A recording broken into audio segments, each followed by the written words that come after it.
Estamos no ar com Híbridos, uma mistura fina, um podcast para quem gosta de educação. E hoje com dois convidados muito especiais. Nossos amigos Edmundo Castilho e Alessi Silva. Edmundo, líder de marca da Inspira, do Anchieta, e o diretor da unidade Pituba. E Alessi, o diretor do Cândido Portinari, ali no Costa Azul. E o líder das marcas São Paulo, Colégio Amadeus, em Aracaju, e o Colégio Cândido Portinari. Hoje vamos falar de educação com quem entende de educação. Boa noite, tudo bem? Como é que vocês estão? Boa noite, prazer estar aqui com vocês. Que bom, Alessi. Edmundo. Olá, Amorim. Olá, Alessi. Muito bom falar com você. Nós já nos conhecemos há bastante tempo, Alessi também há algum tempo. E falar de educação é sempre bom, é importante de falar de educação. Hoje precisa muito ter esse bate-papo para esclarecer algumas questões importantes.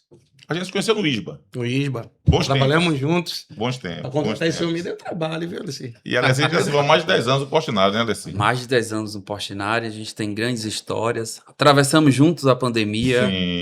Sim. Então temos Então muitas... vamos falar sobre isso, sobre a história de vocês. E aí, Edmundo, em que momento a educação chegou para você e falou, Edmundo, Vamos lá. vamos nos casar? Eu tenho uma história interessante com relação à educação, porque minha família, né, minha esposa é professora, eu sempre trabalhei na área de educação, nunca trabalhei em nada além de educação. Então, comecei como professor de biologia, eu sou licenciado em biologia, durante 14, 15 anos, depois fui para coordenação pedagógica, então trabalhei em algumas escolas, as mais assim conhecidas, o ISBA, né, Instituto Social da Bahia, onde nós fomos colegas, depois fui para a vice-direção do ISBA, aí fiz pedagogia, e depois fui para o Bernoulli e agora estou no Anchieta, né, no Grupo Anchieta. Então, é uma história sempre voltada para a educação, é algo que eu sempre quis trabalhar com educação, sempre me vi como professor, mesmo sendo muito tímido.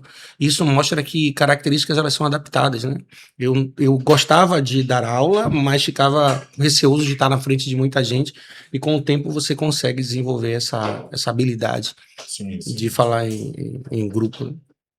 E você, Alessi, que momento a educação chegou para você? Olha, eu tenho uma história diferente um pouco. Comecei na área de tecnologia, sou formado em tecnologia, trabalhei 3 meses só fora da educação numa empresa de tecnologia, mas na sequência recebi um convite para trabalhar em escola, e aí lá se vai 20 anos trabalhando com educação.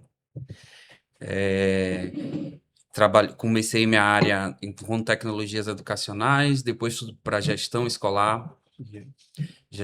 Trabalhei com gestão escolar no Portinari. Na sequência, recebi um convite para ir trabalhar com integração de escolas lá em Belo Horizonte. Trabalhei em 2 grandes escolas, Colégio Agostiniano do Magno e São Tomás de Aquino, 2 grandes escolas em BH. Depois retornei para Salvador, não aguentei ficar muito longe da terrinha. Sim. Trabalhei um pouco no Anchieta, São Paulo, e recebi um grato convite para retornar ao Portinari, e aí lá se vão mais de 20 anos na área de educação, felizes, muito felizes. Isso é muito bom. Edmundo, eu vou lembrar de um trabalho que a gente fazia no ISBA, não sei se você pode relatar para a gente, a época da EJA, o noturno, né? Qual a importância para você de coordenar um trabalho como aquele de educação de jovens e adultos, e o que era a EJA dentro do ISBA, para a gente entender um pouquinho? É importante, amor, você relembrar isso, porque é um trabalho muito bonito. A gente tinha alunos lá com 70 anos. Imagina você ser professor de um aluno com 70, 75 anos, um projeto que recebia alunos carentes, mesmo o ISBA sendo uma escola particular, mas durante a noite nós tínhamos o trabalho da EJA. E é inesquecível até hoje, amor, eu encontro ex-alunos, e algo que me encanta muito, a gratidão. Aí você percebe como a gratidão é algo que a gente precisa estar o tempo inteiro elogiando e fomentando a gratidão, porque é algo que está se perdendo. Sim. Mas quando você lembra da EJA, do ISBA, o que me vem mais à cabeça é a questão da gratidão. Você vê no aluno aquele olhar de brilho nos olhos mesmo, assim, dizer, pô, tô estudando, tô aprendendo, ver o professor como um referencial. Os alunos viam a gente como um referencial. Então, foi um local e um momento muito bonito da minha carreira, da minha vida, tenho certeza que da sua também, onde eu aprendi muito. Talvez tenha sido o local que eu mais aprendi. Não só aprender a questão de dar aula, que você aprende muito quando você dá aula, mas também aprender a humanidade, humanização das pessoas, o olhar da pessoa com carinho, se preocupar com o outro. foi um local marcante, eu nem esperava que você relembrasse isso, mas foi muito bom lembrar. Eu lembro que na EJA noturno, né, atendia uma comunidade muito carente, né, aquele aluno que era realmente um lutador, um batalhador. E eu lembro de um episódio que o aluno virava pra gente e dizia assim, professor, eu vou embora mais cedo, porque lá na comunidade tá tendo tiroteio. Isso.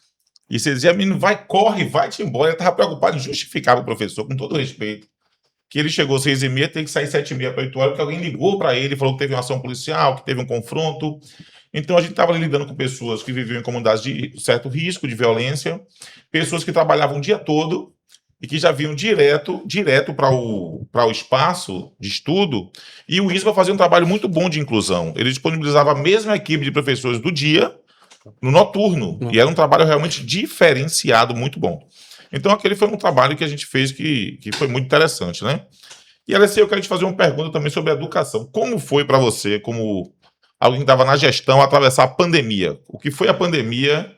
Que sacudida foi essa que ela deu no sistema educacional brasileiro? Olha, a pandemia, ela sem dúvida alguma marcou muito a vida de todo mundo, né, que passou por aquele momento.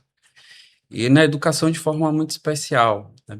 A gente consegue ver, está dentro da escola hoje, a gente vê o impacto do que foi a pandemia, né? E acho que a gente ainda não tomou conhecimento de tudo o que a gente viveu ali. Mas eu vou fazer o recorte positivo desse período, que é difícil a gente encontrar, mas da criatividade dos professores naquele momento, de ter que se reinventar, né, durante o isolamento, das famílias tendo que se adaptar e construir. Acho que foi a primeira vez que a gente tirou a mensagem de que escola é gente, né? Escola não é parede, escola não é infraestrutura, e acho que a pandemia evidenciou isso de forma muito clara. E a gente percebeu isso e foi muito marcante uma cena, uma aula sua. Eu lembro, né, que você durante uma aula ficou trocando de camisa durante a aula, criou a dinâmica com os alunos, ele saía da câmera, aparecia com outra camisa e continuava a aula, e os alunos começou a ficar um reboliço no chat, todo mundo comentando, e eu estava acompanhando. E ele jurava que eu trocava a camisa, eu negava, eu disse, não, a camisa é a mesma. A camisa é a mesma.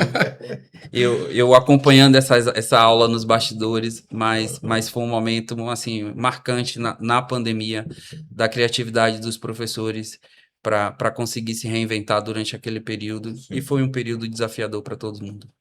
A pandemia era aquela sensação, Edmundo, eu tenho dos professores, que era assim, nós estamos fazendo algo, não sabemos de verdade se vai funcionar, mas é o que podemos fazer. Então você encarar 6 horas numa câmera ligada, por mais que você tenha convicção, o professor também estava pisando num terreno pantanoso. Tudo era muito novo, muito inseguro. Então, assim, você não sabia se o menino estava do outro lado prestando atenção, se ele estava dormindo, porque alguns desligavam a câmera, outros fechavam o microfone. Quer dizer, é uma dinâmica muito louca, você viver tudo aquilo que é muito novo. E eu acho que o professor não se acovardou. Ele disse, olha, tem que encarar essa situação, nós vamos encarar, né? Então, eu acho que é uma categoria que realmente foi bem, mandou bem na pandemia, sabe? O pessoal de saúde, pelo amor de Deus, ele nem fala, né? Mas o profissional da educação, ele conseguiu segurar ali na unha, tendo que se inovar, tendo que dar conta de conteúdos tecnológicos novos, de dinâmicas novas, e fazer do computador uma sala de aula. Então, assim, discutir espaço, discutir distância, discutir medo, e dar conta, em tese, de um conteúdo, que muitas vezes não era o mais importante. Mas o mais importante era estar em conexão com seus alunos, né? Então, eu acho que foi um período desafiador para as instituições, mas eu acho que o professorado está de parabéns, realmente, brasileiro, né? Muito. Eu tenho grandes histórias. Eu lembro que nesse período eu passava o dia inteiro dando treinamento aos professores das ferramentas digitais, Google, Meet, durante esse período, e eram muitos treinamentos, e a gente sempre abriu espaço para os professores perguntarem. Tem uma história que me marcou muito, de um professor muito acostumado a dar aula em cursinho, encarar auditório com 300, 500 alunos, mas encarar uma câmera tinha um desafio novo para ele. E durante o treinamento ele não levantou a mão e não colocou dúvida, mas mas me mandou uma mensagem me pedindo que quando eu tivesse tempo, queria ter uma aula individualmente. E eu disse a ele que naquele momento eu só teria disponibilidade depois das 22 horas. Ele disse, o horário que você puder. E aí a gente marcou 22 horas, né?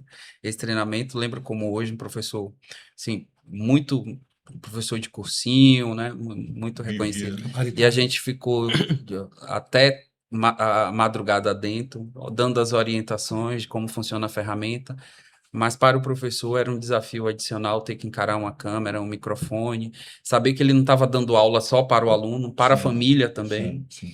Então tinha muitas questões envolvidas ali, mas assim, admirável, os professores foram brilhantes nessa travessia. Lá teve um professor que teve internado com Covid, o professor Marcos Alessandro, né?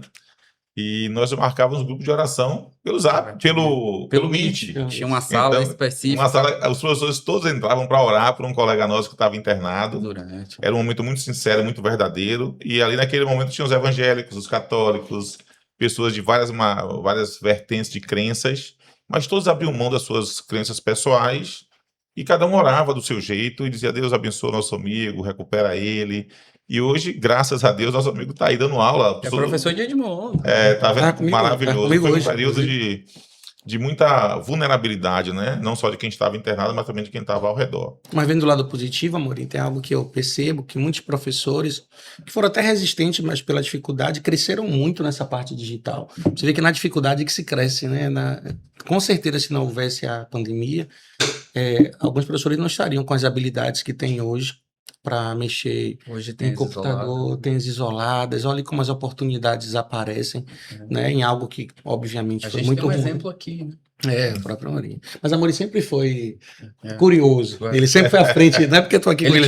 Ele sempre foi à frente Ele tinha uma câmera na época que a câmera era toda inteligente, focava, ia, voltava. Se a gente tivesse condições de usar as ideias de Amorim e colocar em prática, muitas coisas teriam sido feitas. Que ele conversava comigo um monte de coisas que, bora fazer isso, bora fazer aquilo, e muitas vezes eu não tinha condições, ou talvez eu não tivesse tão à frente assim, né, para acompanhar o que você fazia como proposta. Aí nós chegamos no pós-pandemia, o Grupo Inspira chega a Salvador, né? Isso chegou naquela época, e vocês hoje estão no Grupo Inspira. Você saiu do ISVA, foi lá para o Bernoulli, depois veio para o Grupo Inspira, né? E quais são as escolas da Inspira hoje em Salvador? Eu já posso falar que eu sou um veterano de Inspira, né? A gente está desde 2020 no grupo. Hoje a Inspira tem Portinari, foi a primeira aquisição aqui em Salvador. No Portinari, com o grupo, a gente já fez a expansão para o Fundamental 1 e Educação Infantil. Na sequência, fez a aquisição do Grupo GEA, e aí a gente está falando do Anchieta, com 3 unidades. O Aquários, Bela Vista e Apituba, e o Colégio São Paulo também. Na sequência, fez a aquisição da Tempo de Criança, que hoje é Colégio São Paulo, e o Ponto Med. E o caçula do grupo foi a expansão, e aí vou deixar Edmundo falar do caçula. A unidade nova do Anchieta, em Patamares, que já começou, ele tem uma participação bem grande com relação a isso, foi a Alessi que fez toda a organização da... Eu era, naquele momento, o diretor de unidade de Pituba. Achou e comprou também, depois que devolver a brincadeira. Mas ele teve uma participação importante.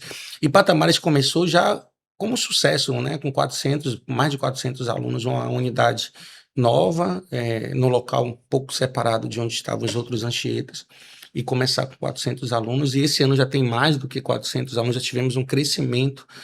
Isso garante, né, como é forte a marca Anchieta, como é forte o trabalho da Rede Inspira aqui em Salvador, que tem crescido bastante. Mas uma história legal, tá? Foi uma escola que nasceu na sala dos professores do Colégio Portinari.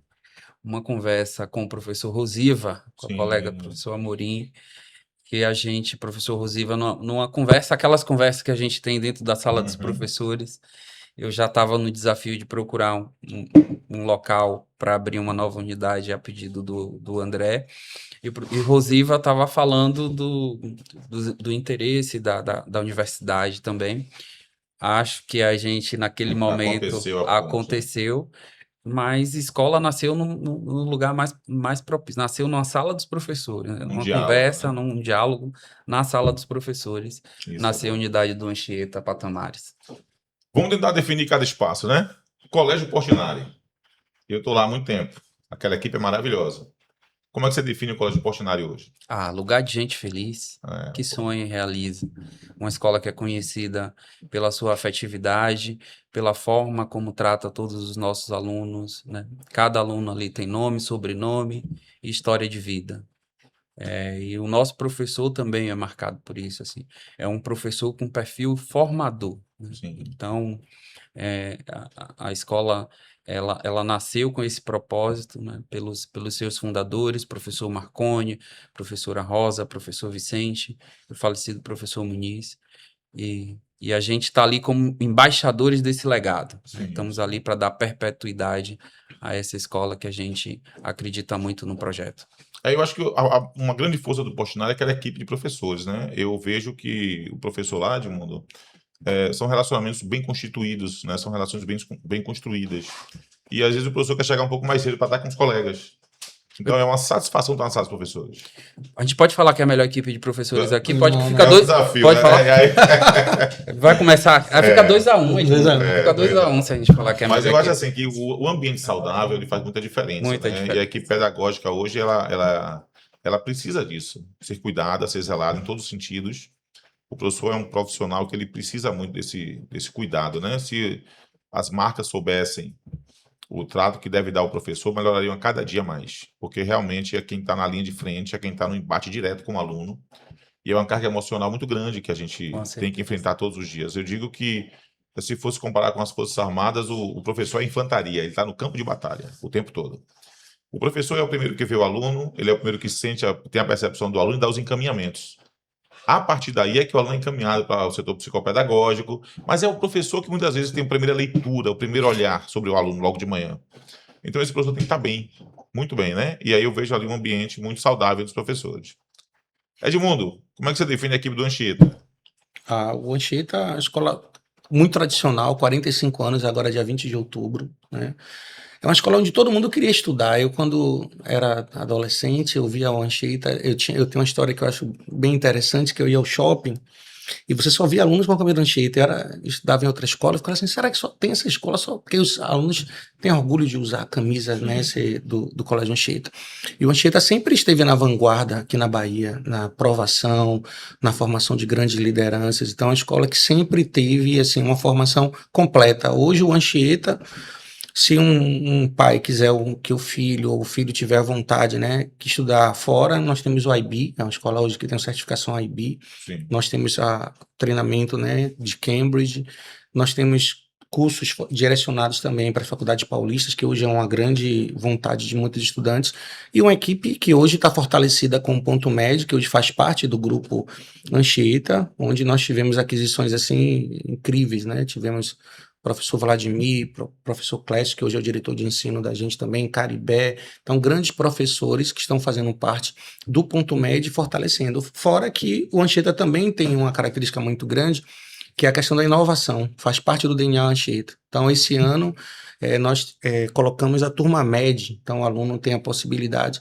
de escolher, se ele quiser fazer medicina, ele está na turma direcionada para medicina.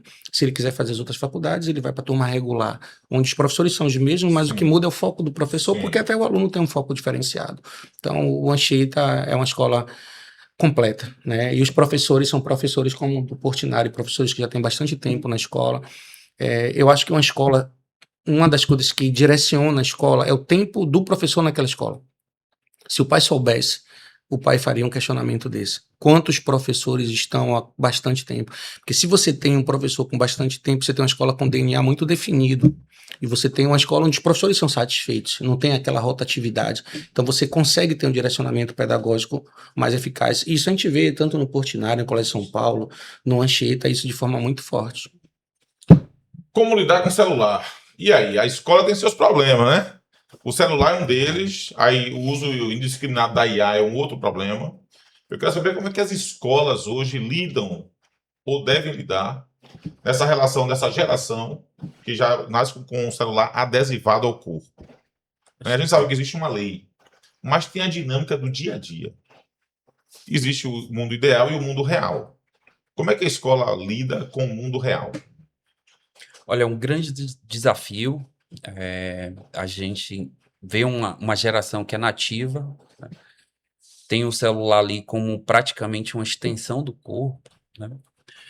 Mas a gente entende que a lei ela veio e ajudou bastante dentro desse processo.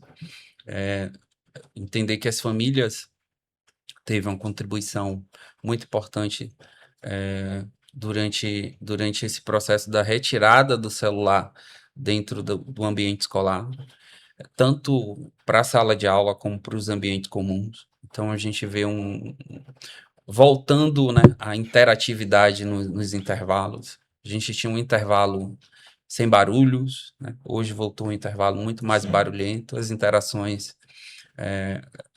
O que acontecia antigamente nos corredores cheios, crianças correndo, era uma escola triste, né? Porque na hora do intervalo a gente viu os meninos isolados, sentados nos corredores, cada um em seu mundo. Mas não tem como a gente se distanciar. E o desafio está aí. Naquilo que é improdutivo e naquilo que é produtivo. E a tecnologia tem uma importância muito grande, porque faz parte, né, do cotidiano diário dos alunos. A gente está num mundo cada vez mais tecnológico. A entrada, não tem como a gente voltar no crescimento e na participação da inteligência artificial dentro do cotidiano dessa geração. Ela faz parte. O que a gente precisa desenvolver cada vez mais nos indivíduos, nos estudantes, é a capacidade crítica. Desenvolver também a competência de fazer perguntas inteligentes, né? Esse é o desafio de todos nós, formadores, educadores, e da gente conseguir educá-los para esse novo mundo que já está aí. Está posto, né? Está posto. Edmundo, eu vou fazer uma pergunta, mas eu vou ter muito cuidado com o que eu vou falar para que não saia, né, uma má interpretação. Mas ele queria polêmica. Ele gosta, né? Ele gosta. Eu quero falar também sobre esse tema. Não, Esse essas tema... perguntas difíceis você manda para ele. Mas se for sobre o tema, Não, eu queria também pode, falar. pode. Tem uma questão importante, Amorim, que com relação ao uso de celular e a tecnologia como um todo. Antigamente era usar ou não usar, se a gente vai aderir ou não. Isso acabou já. Não tem mais como você fugir da tecnologia, do uso de ferramentas, né? Que você falou um pouco da IA também. Hoje é como administrar isso. E tem algo muito emblemático, que a Alessife deu o exemplo dos alunos brincarem no intervalo. Mas é algo muito emblemático. Sem o celular, a escola volta a ter um papel importante na condução dos conflitos da escola. E eu vou explicar como. Quando o aluno poderia usar o celular, qualquer coisinha que ocorresse no intervalo, ele ligava para a mãe, então mandava mensagem. Em 15 minutos, a mãe ou estava na escola, ou ligava ou mandava mensagem para a escola. Não existia gestão de conflito, nem entre os alunos, nem entre a escola, que deveria ser a primeira a criar essa mediação, a ter essa mediação, porque os pais já eram conduzidos pelo próprio filho, e obviamente com a imagem e construída pelo que o filho falou. Relato, exatamente. Hoje, sem o celular, você dá o papel de duas coisas importantes. Do aluno poder ele fazer a gestão de conflito com o próprio colega, que às vezes são coisas simples, pequenas, uma discussão por conta de algo muito banal, muitas vezes. E outra, você dá condição da escola com seu profissional que é formado, experiente, a ele conduzir a ação até chegar na família. Ele vai chegar na família, mas não antes do processo. A autonomia do aluno, né? A autonomia do aluno da escola também. Sim. Então as famílias antes entravam num processo, que era um processo inicial, que deve ser feito pela escola. Depois a escola comunica a família, conduz, né, uma escola séria mediação, que tenha processo, a escola vai ter essa mediação. Então, um dos ganhos de proibição do uso do celular e de outras ferramentas é exatamente você retomar algo que era muito normal da escola, né? Então, é um ponto a ser lembrado, que me chama muita atenção. Mas você gosta de conflito? Você gosta de mediar? Gosto de mediar conflitos. Então, deixa eu lhe fazer uma pergunta. Tem uma expressão que o professor Marconi usava muito, né? Que são as escolas ranqueadoras. Hoje é meio que uma febre, eu preciso ranquear as escolas, né? Eu acho que a escola devia ser medida pelo nível de satisfação dos alunos. Pergunta para o aluno, você está feliz nessa escola? Fala, tô. Você estuda nessa escola? Eu estudo nessa escola. Você se dedica? Você desenvolve habilidades importantes para a sua vida? Por exemplo, dedicação, foco, organização. Há vários outros elementos, né? Mas no final, temos que ranquear as escolas. Então, a escola ranqueadora, ela precisa ser uma escola, até certo ponto, asséptica. Ela tem que começar a dizer não a um aluno, não a outro aluno, não a outro aluno. Então, eu vou colocar no meu time, tipo o Real Madrid, vou sair escolhendo os melhores jogadores do mundo e vou contratar. Eu acho que isso é um processo muito perigoso dentro da educação. E o que se discute muito hoje são os alunos neurodivergentes, de inclusão, os inclusivos. A escola tem que achar um meio termo, ou a escola tem que ser plenamente inclusiva. Eu temo que as escolas que se preocupam demais com o resultado se esqueçam que esses alunos também existem e devem ser contemplados, porque a escola ela é plural. Eu tenho como exemplo lá um aluno chamado Barreto, que sentava-se ao lado de um outro aluno que era neurodivergente. Ele algumas vezes chegava até a perder um pouquinho da aula para ajudar o colega. Ele hoje faz UFPA, faz engenharia, está bem de vida, porque ele trabalhou a solidariedade, o acolhimento, aspectos importantes da formação de um indivíduo, que não é só sentar e fazer exercício, fazer simulado, fazer exercício, fazer simulado. Na opinião de vocês, qual é o papel da escola no processo de inclusão desses alunos? A escola tem que ser 100%, ela tem que estar aberta, tem que ser parcialmente, ou ela tem que ser uma escola ranqueadora? O que importa é resultado. Como é que vocês veem esse processo? Eu sempre falo que não existe a melhor escola, existe a melhor escola para o seu filho. Então, o pai precisa saber qual é a proposta da escola para ele colocar o filho. Porque assim, Amorim, tem pais que querem realmente que o filho seja aprovado no vestibular e ponto. É uma opção da família.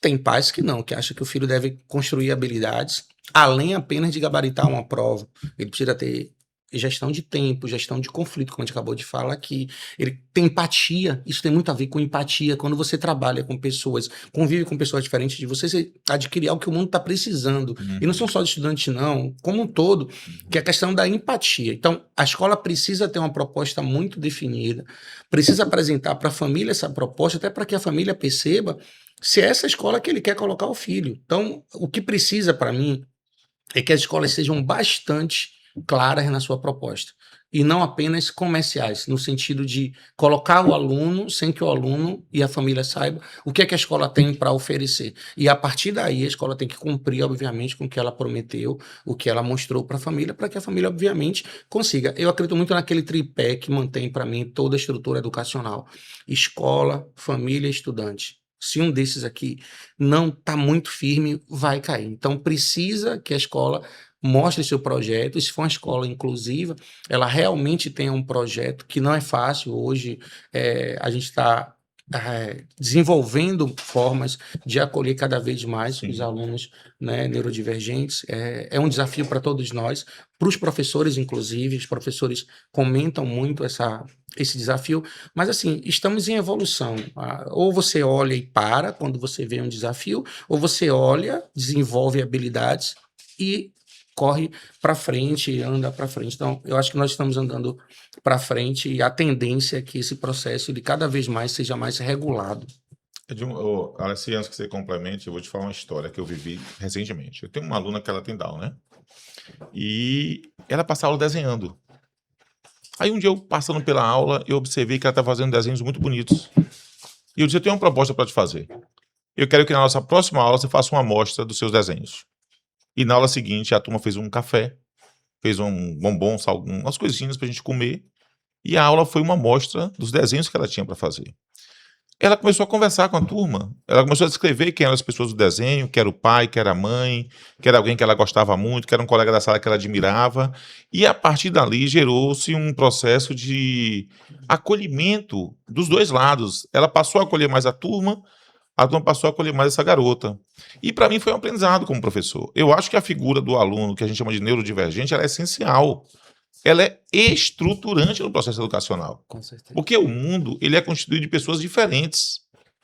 E diferente significa diferente. Quando eu vou lá na igreja, todo mundo é igual. Quando eu vou no jogo do Vitória, todo mundo é igual. Quando eu vou no jogo do Bahia, todo mundo é igual. O mundo ele é muito unicolor. A escola não, ela é multicolor. Ela tem um negro, ela tem uma pessoa que está muito alta, muito baixa, o magrinho, o evangélico, a pessoa que vem da Seixonoye, o outro que é católico, o ateu. A escola é tão plural que a gente não é para estar discutindo sobre o neurodivergente. A escola precisa e deve ser plural. Então, eu acho que essa preocupação demais da escola ranqueadora, ela me assusta um pouco. O ranking é uma consequência, ele vai chegar. Mas o único ranking é resultado, resultado, resultado, resultado. Isso me preocupa um pouco, sabe, Alessia? Então eu acho que a gente tem que pensar um pouco em conciliar os mundos. É importante o resultado, sem dúvida, é muito importante. Nós temos alunos aí aprovados em diversos vestibulares, mas sem largar a mão daqueles que precisam andar no outro ritmo, de um jeito diferente, que também passam nos vestibulares, tá? Então eu queria ouvir o que você tem a dizer, Alessia, sobre isso. Olha, a minha história profissional, eu não diria que minha opinião mudou, eu diria que ela amadureceu. Eu passei por diversas escolas, aqui e fora da Bahia. Trabalhei em escolas que é top 10 Enem no Brasil, escolas com perfil até confessional, religioso, escolas com quase 100 anos. Tem aquilo que é o meu desejo enquanto pai, né? Minha proposta familiar enquanto pai. Mas eu entendo e concordo com a opinião de Edmundo que assim como a gente tem famílias, né? Perfis familiares, famílias diferentes, a gente tem escolas com propostas diferentes. E que bom que são diferentes, né? Que bom que nem todas as escolas são iguais. Acho que é o grande valor, né, da educação, da gente ter escola que seja alinhada com a proposta filosófica, ideológica da família. Embora eu, pessoalmente, sou pai de um filho de 10 anos, posso mandar um beijo para ele aqui? Com certeza. Caio, um beijão, papai te ama, tá? É um momento fofura aqui do programa, tá? Então, eu sou pai de um garoto de 10 anos e tenho as minhas preferências. Acredito muito que essa geração, e aí eu não estou trazendo a evidência que o Banco Mundial diz que os alunos com idade, essa geração que a gente tá na escola esse ano, a gente está formando eles para profissões que ainda não existem, né? Então, a gente vê uma mudança, o mundo nunca mudou numa velocidade tão grande como agora, e a gente percebe que a gente precisa construir habilidades nos estudantes que eles tenham condição de se adaptar a esse mundo que muda muito rápido, né? E acho que o grande valor na escola que eu escolho para o meu filho é contribuir com isso, né? Ser uma escola que dê a ele essas competências, que é lidar com o diferente, né? Criatividade, trabalho em equipe, para além do que é o acadêmico, né? Não é do currículo acadêmico, aquilo que a gente chama que é o currículo oculto, né? É difícil tangibilizar isso, mas a gente tem escolas que investem muito nisso, fomenta muito isso. E aí vai. Sim, não sei se eu deixei muito sim, claro claro. A família vai identificar qual é a escola que identifica com seu filho, né? Qual é a minha proposta pessoal, mas acho que tem a escola ideal para cada grupo, para cada família, para cada perfil de estudante, inclusive. Tem um ponto também que, já que ele disse que eu gosto de polêmica, né? Vou trazer gosta, outro ponto, né? que é polêmico, que é o seguinte: existe hoje uma estrutura onde os adultos estão vivendo em um grupo onde eles só ouvem e só assistem, porque até o algoritmo das redes sociais faz isso. Ele só mostra o que você concorda, o que você gosta, o que você acha certo, que é aquela bolha, né? Então, isso é difícil porque você começa a não desenvolver a capacidade de trabalhar com a diversidade, com o contraditório, percebe? Então, isso chega no aluno. Então, quando o aluno vai para uma escola que permite a ele que ele conheça o contraditório, a diversidade, ele desenvolve as habilidades, porque senão ele vai crescer e quando chegar adulto ele vai ter esse pensamento de que só é certo o que ele concorda, o que discorda é errado, né? Então isso é importante, os pais terem essa noção também, que os filhos não podem crescer com esse pensamento único de que só é certo o que eu penso que é certo, e sem ouvir o outro lado e sem entender o outro lado. Tudo isso, Amorim, é algo que eu vou ser repetitivo, que eu sou muito repetitivo no que eu acredito. Empatia. as pessoas não estão entendendo bem o que é empatia, elas trocam com simpatia. Simpatia é diferente de empatia, tá? Simpatia é você querer ser agradável quase o tempo todo, empatia não, é você se colocar realmente, sentir o que o outro está sentindo. Será que isso que ele está falando não faz sentido? Será que ele não tem razão? Será que eu não preciso pedir desculpa? Né? Sim. A gente começar a exercitar a capacidade de se desculpar quando a gente percebe que está errado. Hoje as pessoas não estão conversando, estão esperando a hora de falar. Sim. Isso tem uma comprovação, às vezes a pessoa esquece, que é outra questão que está acontecendo muito com Sim. pessoas como a gente que tem um pouco mais de idade. Você esquece e fala assim, pô, Maurício, tá falando o quê? Você também não sabe, porque você não estava nem prestando atenção no que eu estava falando, você estava esperando a hora que eu parasse de falar, de assumir a fala. As pessoas não conversam mais, esperam a hora de falar. Mas eu acredito muito que a gente pode, com o tempo, mudar, né? Eu acho que na dificuldade cresce, na Sim. dificuldade você aprende e você desenvolve. Edmundo, você é Bahia ou Vitória? Vitória. Eu sei disso. Beleza. Você é Bahia. Somos. Pronto, Tá, olha só. Eu sou Tinha da que ter um época. contraditório, né? Pronto. Eu vi até na escolha dele. Eu sou da época que a gente ia pra Fonte Nova e sentava do lado de um tricolor, eu sou rubro-negro. Claro. O Bahia fazia o gol, o cara do seu lado levantava. O Vitória fazia o gol, o cara levantava. E ninguém dava murro em ninguém, praticamente. Se tivesse violência, é uma coisa Tinha a casual. zona mista ali da Fonte Nova. Hoje é a torcida única, tal é a intolerância. Eu acho muito bonito quando termina um jogo, um jogador já amadurecido vira pro outro e fala: parabéns, vá curtir, hoje é seu dia. É você perceber que o outro tem direito de ser feliz também. Hoje é seu dia, vá ser feliz. Então, isso um jogador mais experiente diz ao outro quando ele ganha uma Champions League, por exemplo, quando ele ganha um título. Ele fala: hoje é seu dia, vai ser feliz. Que eu vou pro vestiário, assim. A gente tem a mania de perder o jogo, querer briga muitas vezes no jogo, querer confusão, não aceitar que o outro pode ser feliz, pode estar feliz. Eu acho que essa coisa da empatia que você coloca é saber que às vezes o momento é dele. Sabe, vai no vestibular, o cara já fez medicina há 4 anos, no 5º ano ele passa. Então, não, o momento é dele, vai ser feliz. Você sofreu muito para chegar onde você está. Então, eu acho que a gente está muito pobre, digamos assim, nessa percepção de que a gente pode fazer um mundo melhor a partir de entender que o palco não é seu o tempo todo. O palco tem que ser dividido. Tem hora que o palco é de Edmundo, tem hora que o palco é de Alessi, tem hora que o palco é meu, tem hora que o palco é de outro professor. Quer dizer, cada um vai brilhando no seu dado momento. Só que o egoísta, ele não vê dessa forma, né? E não se percebe egoísta muitas vezes. Então, assim, isso incomoda um pouco as relações, essa coisa de não saber aplaudir o outro, não saber dar o merecimento que o outro tem.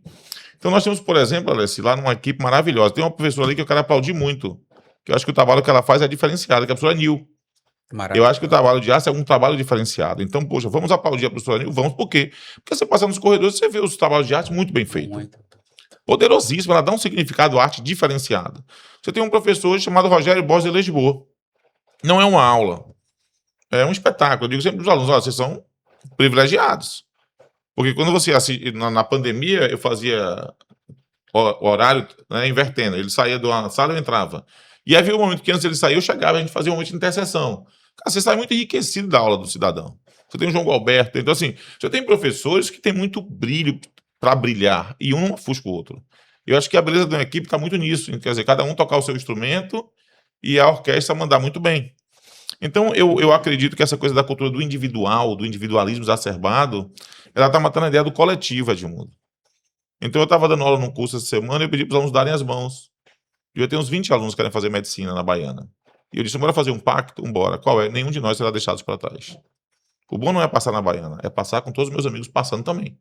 Então, esse aspecto de solidariedade que você vê nos grupos e que você via há muito tempo atrás, ele tem que voltar na sala de aula. A escola tem que cultivar mais esse aspecto. Dizer assim: olha, eu quero ser solidário, eu quero fazer uma monitoria, eu quero estar perto das pessoas que precisam mais, eu sou melhor na matemática, eu quero ajudar a fazer uma aula extra com meus colegas. Eu acho que a escola tem que retomar essa coisa da solidariedade. Então, são os valores intangíveis, muitas vezes, que você não consegue mensurar. E que a gente tem que trabalhar mais dentro da escola. Então, eu quero saber como é que vocês veem isso também, essa cultura do intangível, daquilo que a gente não pode mensurar para ranquear uma escola, mas que uma escola desenvolve no seu seio, né? Como é que o Portinari trabalha com isso? Como é que o São Paulo trabalha com isso? Como é que o Anchieta trabalha com isso? Como é que vocês enxergam o intangível, aquilo que não pode ser mensurado por um número, por exemplo? Aí tá a grande beleza da educação, né?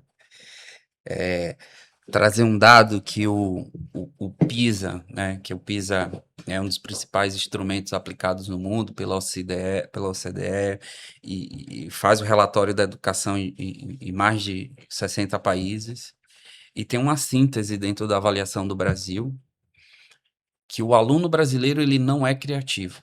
né? Acho que a síntese que o relatório do PISA traz é esse extrato, assim. E aí, dentro desse contexto que a gente teste e prova, que eu não acredito muito, a gente vê que o grande valor que são os projetos, né? A mão na massa, é o que a Edmundo falou, né? Do aluno aprender errando, Sim, sim. com a aula de Newsette, né? Sim. A aula de artes, de maker, né? O projeto, ele de fato é muito mais difícil, porque e gera muito atendimento por conta dos projetos, na divisão da equipe, o aluno não queria ficar com aquele grupo, tem uns conflitos, né? Tem o que trabalha mais, tem o que trabalha menos, tem o que contribui mais, tem o que contribui menos, mas isso é o resumo da vida, né? A vida é isso, né? A vida empresarial, a vida em família, né? Tem que trabalhar mais, tem que contribuir mais, tem que contribuir menos. Condomínio, No né? condomínio. Então é a vida, né? Então a beleza da pedagogia de projetos, né? De você trabalhar com projetos é na construção de um projeto de um projeto de matemática, de uma apresentação teatral. Uhum. É que tem isso, a grande riqueza. E E aí o o segredo está intangível aí, entra, né? né? Tá nos projetos, Sim, sim. no É grande aquele valor. contorno que o professor dá, que não é como uma questão que ele diz assim, gabarito, letra C, acertou, errou. Acertou, errou. Não, lá é o professor conhece o aluno, Ah, percebe que ele teve uma reação intempestiva e diz, calma, não é assim que a gente vai resolver o problema. Então, esse controle de discussão, ele não entra muitas vezes numa não, nota não que entra, vai sair, né? né? É um desenvolvimento muito mais individualizado, né? Sim, Aí, o desenvolvimento coletivo tá tá, nos projetos. sim. Tá nos projetos. E às vezes gera na gente uma ansiedade aí, a gente tá falando da parte da escola, da parte da família, porque dá trabalho, né? O projeto dá trabalho. Mas ele tem um retorno, né? Assim, a gente consegue extrapolar e principalmente, né, faz parte da memória afetiva do aluno. Sim, sim. Ele lembra, né? Talvez ele não lembra naquela As prova. gincanas A é o que marca a gincana. vida do aluno, né? A gincana tem um lugar sempre especial na vida de todo mundo, todos Nós os somos jovens. de outra geração, né? Eu sou da geração dos anos 80, que foi uma geração fantástica sobre vários aspectos, né? Produção 80? musical, 80 dos anos 80. Então, você já estava namorando, já Já, era né? adolescente. Já era adolescente. Você vê que é aquela geração que sai do refluxo da ditadura militar, então o país tem uma abertura, ela está efervescendo, tem muita produção, vem Legião Urbana, vem outros grupos musicais fantásticos, e muita leitura, né? Eu costumo dizer que Caetano não pode morrer, Gil não pode morrer, nem Chico Buarque pode. Eles estão todos aos 80 anos sem poder se aposentar direito, porque são tão ricos que ainda tem muito o que dar ao mundo, né? São homens fantásticos, né? Essa geração também, eu não acho que é uma geração fraca, eu acho que é uma geração muito boa. Eu acho que eles leem muito, eu acho que existem muitos adjetivos reducionistas. Esses meninos não querem nada, na minha época era assim, eu não suporto ouvir comentários dessa ordem. Eu acho que esses meninos querem sim, é uma geração de meninos muito comprometidos com o estudo, sim. Há meninos que veem filmes de qualidade, leem livros de qualidade, têm opiniões de qualidade, mas há também os que não se envolvem muito. Porque os alienados sempre existiram, os que não tiveram muitos estímulos familiares para isso ou sociais. E aí, os nossos alunos hoje tem muita leitura, está aí o tablet, está aí o Kindle, está aí todo tipo de equipamento disponibilizado para os alunos. Agora tem o filme A Odisseia, Sim. está aí o Homem-Aranha com aquela frase que a gente falou há poucos instantes, com muitos poderes, muitas responsabilidades, né? Então, assim, como que essa geração tem se empoderado através da leitura, do cinema e da arte? Vocês acham que existe espaço para o empoderamento juvenil fora do tradicional escolar? Entende o que eu quero dizer? Eu quero perguntar? Porque nos anos 80 havia um empoderamento nos grêmios estudantis, nos festivais de música. Qual é a forma de empoderamento desse jovem hoje nos anos de 2020, por exemplo? Eu acho que tem dois desafios grandes. Um é o excesso de opções. Nós não tínhamos tantas opções. Hoje os alunos têm um excesso de opções. O segundo é o direcionamento do que você vai assistir, do que você vai ler, do que você vai consumir. Hoje, antes era pela família, né? Existia ou então pelo professor que você admirava, ou então pelo aquele tio que você gostava muito. Hoje o estudante, muitas vezes, ele vai para a própria internet com pessoas que não né? Hoje a gente está tem muita gente que não lê nada, mas para opinar é uma beleza, Sim. né? Gosta de falar de tudo sem ter realmente condições de falar com propriedade. Então, eu acho que o mais importante para o aluno hoje é o direcionamento. Ele realmente saber o que ele não é o que saber, não é a gente dizer e levar ele para aquele local, é abrir a porta e mostrar para ele quais são as portas que ele realmente pode ter benefícios, ou culturais, desculpa, ou benefícios como até uma questão do lazer. Hoje os alunos têm dificuldades. Se você perguntar ao aluno hoje, qual é o lazer? O que é que você faz que realmente acalma? Ele não sabe. Se perguntar qual o livro que você leu ultimamente, ele vai dizer a você várias coisas. E eles leem muito, mas aí que tem a quantidade. A Sim. qualidade, que é o mais importante, é um Tá problema. pecando, né? Peca. E o terceiro ponto, além desses dois, é uma questão, Amorim, que é a questão do foco, né? Tem um livro que a gente comentou, o Hiperfoco, que é um livro que fala algo que a gente durante muito tempo falou sobre gestão de tempo. O livro fala muito de gestão de atenção. Uhum. Os estudantes hoje eles não conseguem ficar mais do que 30 segundos. Você até citou que hoje os filmes já estão com cortes 4 segundos de 4 frame. segundos de frame. Então, isso mostra que o estudante ele precisa de direcionamento. E aí vem o nosso desafio. Eu estava lendo uma matéria que falava que nossa geração vai ser considerada daqui a 200 anos a mais inteligente da história da humanidade. Mais do que qualquer outra geração. Por quê? Nós fomos criados no analógico e estamos tendo que criar nosso filho no digital. Totalmente diferente. Antigamente, nosso pai, nosso avô, nosso bisavô tinha um manual de instruções de como criar o filho. Porque existia um procedimento, existia uma reação. Hoje não. Hoje, se um pai chegar para um filho e falar assim, vamos viajar para a Europa, é bem capaz de falar assim, pô, eu não quero não. Na minha época, se meu pai me chamasse para comprar pão na esquina, eu ia com alegria absurda. Né? Então, é diferente. Hoje, as reações são diferentes. Então, a gente precisa entender, nós que somos, né, os mais velhos e estamos na área de educação, como nós vamos orientar esses estudantes para que eles realmente possam consumir coisas que serão benéficas para eles, tanto no momento como no futuro. Então, é o direcionamento, é a mediação. Hoje, o professor, o educador, ele tem que ser um bom mediador e tem que ser uma pessoa que realmente saiba como orientar seus estudantes, seus filhos também, como um todo. Sim. Então, hoje nós temos uma gama de variedades aí de livros, de filmes bons, inclusive, né? Uhum. É claro que eu não sei, é nostalgia, mas eu acho que não vai existir bandas como tinha na década de 80, como Legião Urbana, a gente não vai conseguir mais isso. Mas hoje existem bandas também boas. Muito boas, muito boas. Só que as outras que não são tão boas, Sim. elas se misturam Sim. num balaio, e para você conseguir identificar, localizar, é mais difícil. Exatamente. Alguém fazia esse filtro antes, né? Exatamente. Pois é. E é isso, assim, acho que esse empoderamento está muito E aí a gente vai para as questões geracionais, né? Aí fazendo um recorte da atitude muito comum dessa geração, que é satirizar, brincar, né? Isso aí eu tô com CLT, né? Uhum. É uma geração que está dentro de sala de aula, né? A gente vê que eles brincam muito com essa questão de não ser CLT, e aí a gente vê uma geração que nasceu na época do Uber, né? Na época do fast food, na época do rápido, do iFood, e o desejo de empreender, né? Aí a gente pode fazer o recorte positivo, porque acho que tem um espaço de crescimento muito bacana no empreendedorismo. Tem uma questão que é positiva nesse recorte, mas a gente vê nossa geração que o sucesso era passar num concurso público. Né?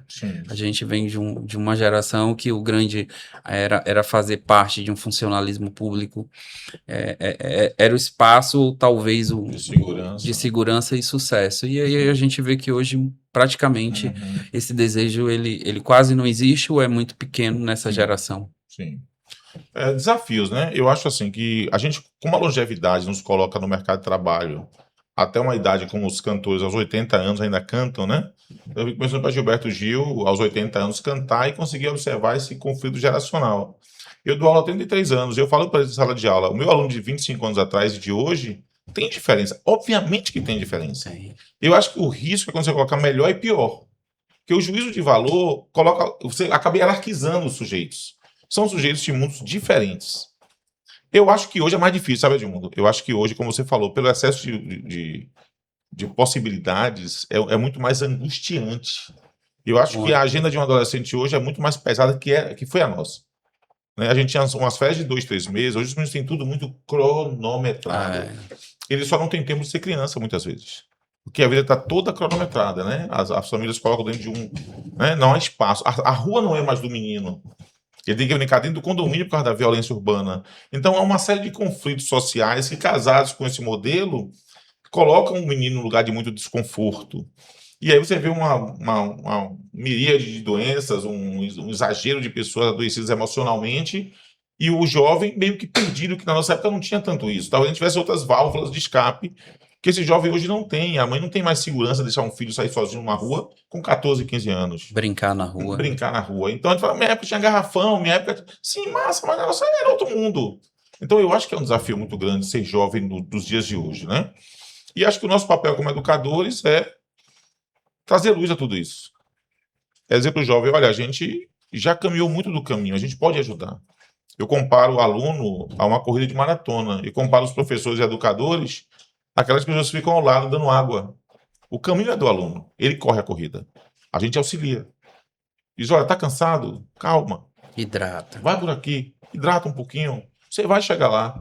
Tem uns que vão chegar primeiro, outros vão chegar depois, mas todo mundo vai completar a prova. O importante é a jornada. É a jornada. E eu acredito muito nessa educação que diz ao sujeito, olha, aquele chegou primeiro, acabou, pois não acabou nada. Aquela é a corrida dele, vamos fazer a sua agora. E educar é isso, é olhar para cada indivíduo separadamente, sabe? Quando eu converso com vocês, são 2 educadores, e sei que tem muitos alunos nos ouvindo agora, e professores também, educar é um propósito de vida. A gente se identifica com o processo de educação porque a gente gosta do que a gente faz. Obviamente, eu não estou discutindo aqui sobre salário, rendimento, eu estou sobre vocação. Em todas as profissões, há o espaço da vocação. Há o espaço da vocação. Vocação não é sacerdócio no sentido... Né? Vocação de fazer bem feito aquilo que você faz. E a sala de aula é um espaço de muita vocação. Educar é um espaço de muita vocação. Tem muita demanda emocional. Eu falei para vocês que eu dei 10 aulas hoje. Vocês estavam me contando que eu desde de manhã também envolvidos com processos educativos. Né? Então, eu acho que nós, educadores, precisamos muito nos cuidar emocionalmente também. Eu acho que não é só o aluno. E aí eu quero perguntar para vocês, como vocês veem o processo de adoecimento, muitas vezes, emocionalmente, dos profissionais da área de educação? Vocês que estão lidando com a educação, estão fazendo gestão de profissionais, como vocês têm visto esse processo de adoecimento, muitas vezes emocional, dos profissionais na área de educação? Eu acredito que a gente está falando de tecnologia, falando de gestão, mas a gente não pode deixar de falar do olhar para a pessoa, a parte humana. Isso não pode deixar. E eu acredito que toda essa mudança que com a tecnologia, a IA, na educação, ela vai gerar, não gerou ainda totalmente, mas vai valorizar cada vez mais a parte humana, porque é a parte humana que vai ficar muito evidente daqui a algum tempo. Quando essa poeira organizar, não vai baixar, vai organizar, as pessoas vão perceber como é importante cuidar delas, tanto da saúde física como a saúde mental. Tá? Eu acho que hoje, muitas dessas questões é exatamente aquilo que a gente conversou agora há pouco. A falta de... Muita gente não sabe o que fazer, como fazer. Às vezes a gente não tem orientação, às vezes a gente não tem nenhum conhecimento, né, da nossa experiência. Aconteceu isso há 30 anos. A sua reação não vai ser a mesma que você tinha há 30 anos, há 20 anos, para resolver uma situação como hoje.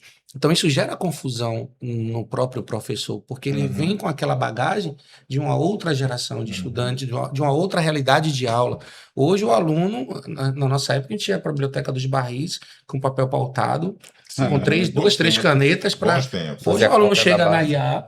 Então o professor ele tem que perceber que ele deixa de ser, nesse momento, aquele representante de todo o conhecimento, e ele vai ter que aprender a fazer, como a Alice falou, perguntas. Hoje é você saber fazer boas perguntas para você trazer no seu aluno a capacidade dele interpretar aquilo e dar respostas condizentes, né? Porque pesquisar informações As informações estão aí Sim, à vontade para o aluno. sim. Então, esse olhar para o ser humano, ele precisa ser valorizado, que você falou, a questão da saúde mental do professor precisa ser vista como algo sério, e é algo sério. Então, a gente nunca pode falar sobre educação e deixar um assunto desse de lado. Então, o gestor, nós, né, que estamos na área de gestão, a gente precisa observar esse momento de sala de intervalo do professor, de chamar o professor, perguntar como é que você está, você está bem, está precisando de alguma coisa. Sim. Esse envolvimento da gestão num processo do profissional, do professor, ele é muito importante, porque isso ajuda a identificar e também a colaborar de alguma forma para que o professor vá trabalhar feliz, que eu acho que tudo na vida, a Maurício falou no início da nossa conversa, eu pergunto aos pais na hora da matrícula ou quando o pai quer trocar de escola. Eu pergunto, se seu filho gosta da escola, ele é feliz aqui?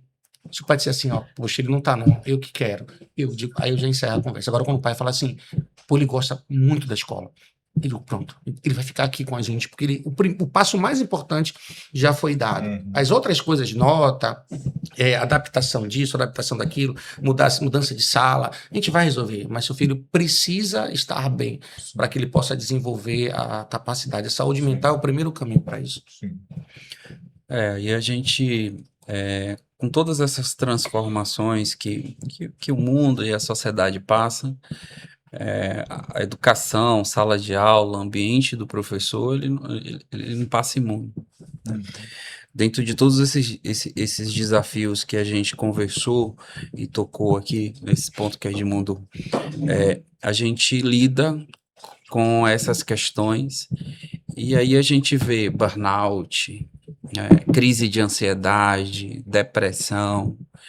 É um tema cada vez mais recorrente dentro do ambiente educacional.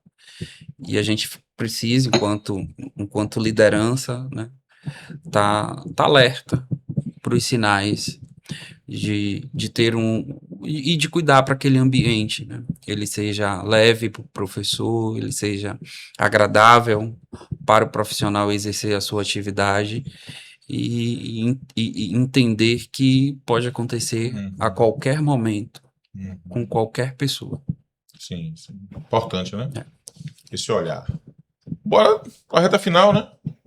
Dá para gente ficar aqui bastante tempo. Pronto. Muito agradável. Eu vou indicar para os meninos assistirem a Odisseia. Pronto. O filme vale a pena. É muito bom. Todos falaram isso para mim, que o filme é fantástico, né? Pronto. Minha filha falou que foi o melhor filme que ela assistiu na vida. O filme é muito bom. Pegada boa. Eu assisti esse final de semana, Você assistiu? mas eu perdi. A esposa escolheu aquele O Diabo Veste Prada que a gente tá Bom. O 2, né? Tava devendo, então tinha que assistir. A gente sempre tá devendo, né? A gente sempre tá devendo, né? Eu comprei um livro para ler, acho que é alguma coisa sobre o intestino como segundo cérebro, né? Mas eu não comecei a ler ainda. Então, às vezes a gente escolhe um livro para ler, mas não consegue por causa do dia a dia, da correria. Mas estou muito afim de seguir o ritual também de uma boa leitura, e eu acho que é importante para a gente, né? Eu sou muito de ler notícia, de ler portal, de ler Folha de São Paulo, de ler editoriais, mas um livro, ele tem muito um lugar Eu diferenciado. gosto Né? muito de biografia. Também muito de gosto. biografia. Muito. Também gosto. E aí você falou que depois do podcast vai ter um jantar na Soibrasa. Eu tô acreditando. Você tá com cartão aí. Tudo bem, então nós vamos pra Soibrasa hoje, né? Quero dizer que eu já aceitei o convite. Pronto, fechou. Vamos jantar fora. Velho, uma mensagem para os nossos que estão nos assistindo agora, em especial os nossos alunos e professores. Edmundo, manda brasa. Fala com essa galera que está nos vendo agora. Dizer para nossos alunos, para nossos professores que mantenham a força, mantenham a resiliência.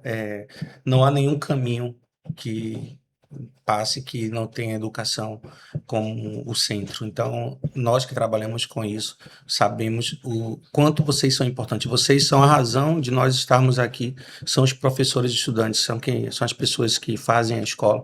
E nós acreditamos muito na educação. Estamos na educação até hoje porque a gente acredita muito, porque realmente é uma tarefa bem, bem árdua. Ser educador, né, é a gente se nutrir do sucesso dos outros, né, do sucesso dos nossos estudantes, e a gente vê isso no dia a dia, que o professor se alimenta disso. A gente estava conversando agora há pouco, e basta 2 educadores, em 30 segundos de conversa, a gente começar a citar, né, estudantes que a gente passou, onde eles chegaram, realizaram grandes feitos. E o que você citou muito bem, Amorim, o sucesso não necessariamente é aquela aprovação muito mais desafiadora, né?